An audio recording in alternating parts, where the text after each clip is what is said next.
15 August 1947 Bharat स्वतंत्र झाला. पण स्वातंत्र्याच्या त्या पहिल्याच पहाटे नव्या भारताचा नकाशा लाल रंगात पेटत होता. ब्रिटिशांनी जाता जाता फक्त पाकिस्तानची निर्मिती केली नव्हती, तर त्यांनी भारताच्या छातीवर एक असा अदृश्य टाइम बॉम्ब ठेवला होता, जो कोणत्याही क्षणी या देशाचे 565 तुकडे करणार होता. तुम्हाला वाटत असेल की 15 ऑगस्टला भारत एक संघ देश बनला. अजिबात नाही. त्या रात्री दिल्ली, मुंबई, हैदराबाद, भोपाळ, जुनागड आणि त्रावणकोर हे सगळे वेगळे देश बनण्याच्या मार्गावर होते. जर इंग्रजांचा प्लॅन यशस्वी झाला असता तर आज आपल्याला महाराष्ट्रातून गुजरातला किंवा दिल्लीला जाण्यासाठी 10 वेगवेगळे पासपोर्ट आणि व्हिसा लागले असते. पण मग पडद्यामागून एक 56 वर्षांचा धोतर आणि उपरण घालणारा वृद्ध माणूस समोर आला. एका हातात सामदाम आणि दुसऱ्या हातात भेद आणि दंड. एकाच रात्री 500हून अधिक राजा महाराजांची झोप उडवणारा आणि गुप्त लष्करी कारवायांनी ब्रिटिशांचा कट उधळून लावणारा हा पडद्यामागचा मास्टरमाइंड नेमका कोण? नमस्कार मित्रांनो, मी राहुल आणि तुम्ही पाहत आहात डिकोड विथ राहुल. आज आपण उलगडणार आहोत भारताच्या आयर्न मॅनची म्हणजेच सरदार वल्लभभाई पटेल यांची ती थरारक गुप्त आणि संशोधनबद्ध कथा, ज्याने भारताला नकाशावरून पुसण्यापासून वाचवले होते. या रहस्याचे मूळ दडले आहे इंडियन इंडिपेंडन्स ऍक्ट 1947च्या कलम 7B मध्ये. ब्रिटिशांनी या कायद्यात असा एक लूपहोल ठेवला होता, ज्यानुसार राजांना आणि नवाबांना 3 पर्याय दिले गेले. पहिला पर्याय होता भारत संघराज्यात सामील व्हा, दुसरा पाकिस्तानमध्ये सामील व्हा आणि तिसरा किंवा स्वतःचे स्वतंत्र राष्ट्र घोषित करा. भोपाळचा नवाब हमीदुल्ला खान, जो जिन्नांच्या जवळचा मित्र होता, त्याने इतर राजांना भडकवण्यास सुरुवात केली. त्रावणकोरने समुद्रातील युरेनियमच्या साठ्यांवर डोळा ठेवून ब्रिटनशी गुप्त व्यापारी करार करण्याचा प्रयत्न केला. विचार करा, देशाची सूत्र हातात आल्यावर गृहमंत्री सरदार वल्लभभाई पटेल यांच्या समोर आव्हानं काय होते? भारताचा 40% भूभाग आणि 1/3 लोकसंख्या या संस्थानांच्या ताब्यात होती. सरदारांनी जुलै 1947 मध्ये स्टेट डिपार्टमेंटची स्थापना केली आणि त्यांच्या सोबतीला आले एक अत्यंत हुशार अधिकारी, व्ही.पी. मेनन. मेनन हे कायदेशीर डावपेचांचे जादूगर होते, तर सरदार पटेल हे निर्णयांचे पौलादी पुरुष. दोघांनी मिळून तयार केला इन्स्ट्रुमेंट ऑफ एक्सेशन. सरदारांचे धोरण अगदी स्पष्ट होते. संरक्षण, परराष्ट्र व्यवहार आणि दळणवळण हे 3 विषय भारताला द्या, बाकी तुमचे राज्य तुम्ही चालवा. आणि मोबदल्यात राजांना दिले जाईल प्रिव्ही पर्स, म्हणजेच वर्षाला ठराविक असं मानधन. 15 ऑगस्ट 1947 पर्यंत बहुतांश संस्थाने सामील झाली, पण खरी लढाई तर अजून बाकी होती. 3 राज्ये अशी होती ज्यांनी भारताच्या अस्तित्वाला थेट आव्हान दिलं होतं. पहिला धोका निर्माण झाला गुजरातच्या जुनागडमध्ये.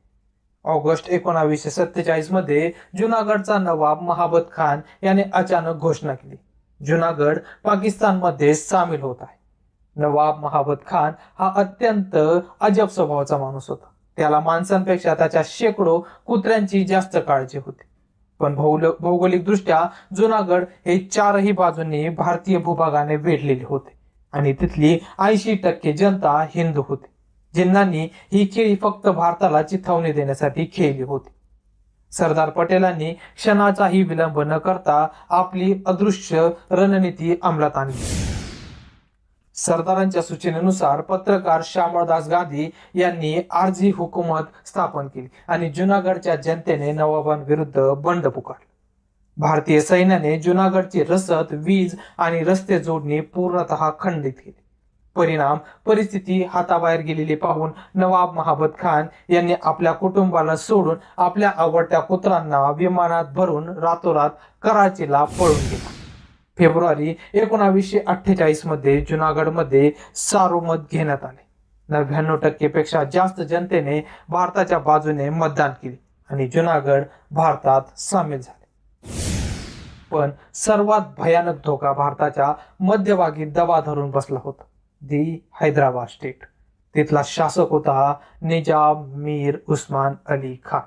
त्या काळात जगातील सर्वात श्रीमंत माणूस.